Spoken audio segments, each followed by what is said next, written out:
You've been walking through a valley that seems endless. Every step feels heavier than the last, and your soul has cried out in ways words can't describe. God hears those cries. He knows when your spirit is weak, when your prayers feel empty and your strength is gone. But He has not turned away.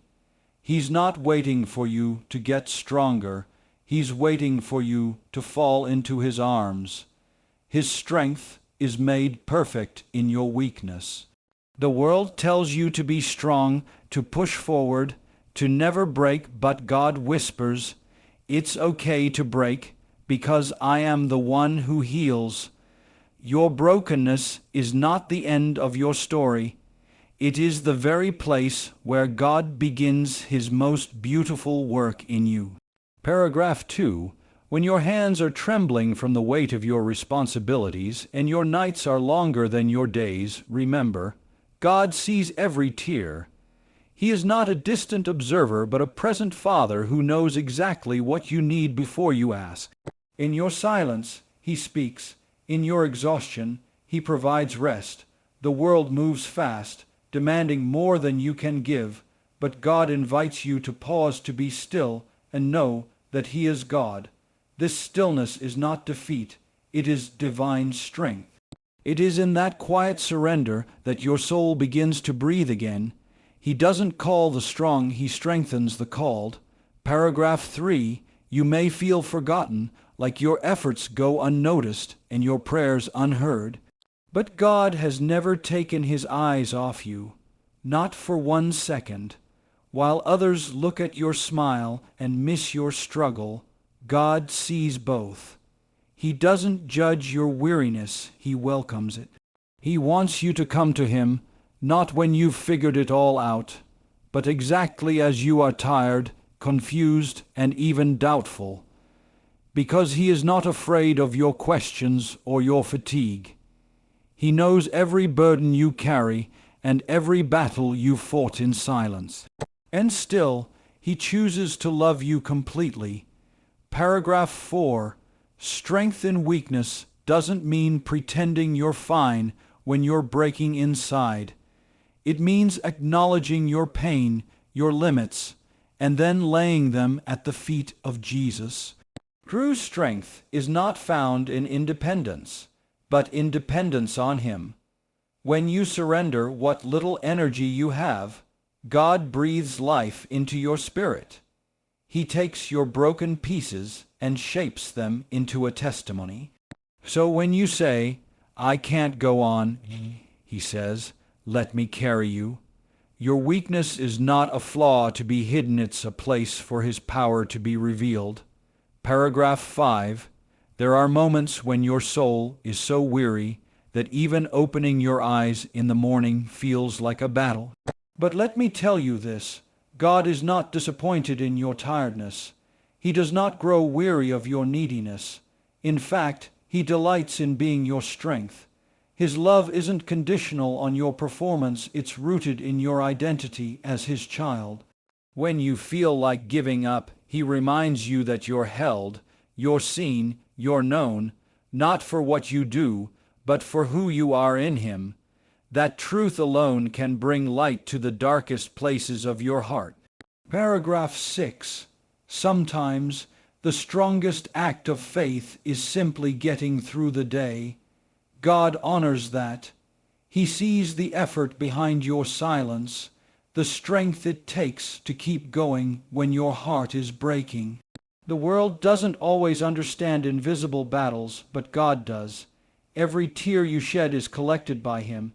Every sigh is heard. He is not counting your failures. He's counting your steps forward, no matter how small.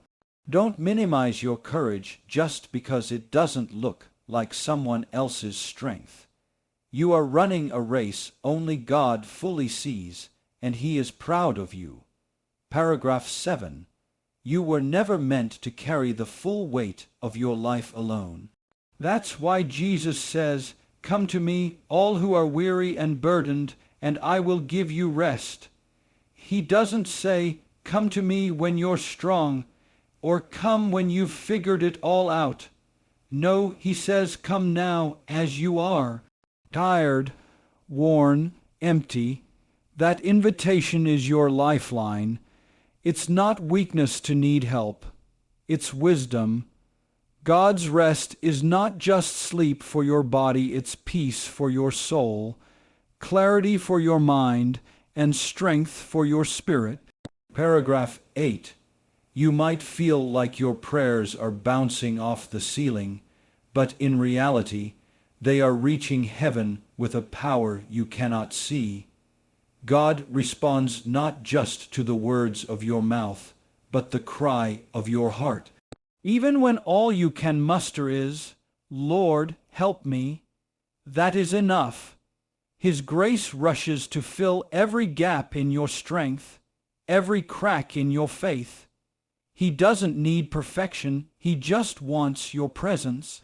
The very act of turning to him, even in weakness, activates his power in your life. You are not powerless because he is your power. Paragraph 9. Weariness can feel like isolation, like you're the only one struggling while everyone else seems fine. But the truth is, many are silently walking through storms just like you, and God is reaching out to each one. He's not just God of the mountain tops. He's Lord of the valleys. He walks with you through the shadows, speaking truth into your fear and hope into your despair. Your tiredness does not disqualify you from his love, it draws him closer. In your lowest place, his presence is most profound. You may feel alone, but you are never abandoned. Paragraph 10. If your heart is tired from carrying pain, regrets, or unanswered questions, let this be your reminder: God still has a plan. Your delay is not your denial. Your weakness is not the end, it's the beginning of a deeper dependence. Sometimes he allows us to be emptied so he can fill us with something greater than we imagined. Let go of the need to control the outcome and trust the one who already knows your future. His plans are for your good, not for your harm. Even in this exhaustion, he is working behind the scenes. Paragraph 11. You've been faithful even when it felt fruitless. That matters to God. He sees your consistency in prayer, your quiet acts of love, your hidden sacrifices. They are not wasted. Heaven sees what earth forgets. You may not feel strong, but you are standing, and that's a victory in itself. God never promised the journey would be easy, but he did promise to never leave you. And every step you've taken, even with trembling knees, has brought you closer to the purpose he designed for you. Don't stop now. You're closer than you think. Paragraph 12. When Jesus hung on the cross, exhausted and bleeding, he proved that he understands suffering. He understands pain, and in that suffering, he gave us the greatest gift, redemption. Your tiredness, your battles, your silence, they are not too small for him. In fact, they connect you to the Savior who suffered for your victory. So when you're weak, you're not losing your being refined. Your exhaustion doesn't mean you're distant from God. Sometimes it means you're closer than ever, because you're finally leaning into him, not yourself. Paragraph 13. It's okay to admit that you're not okay.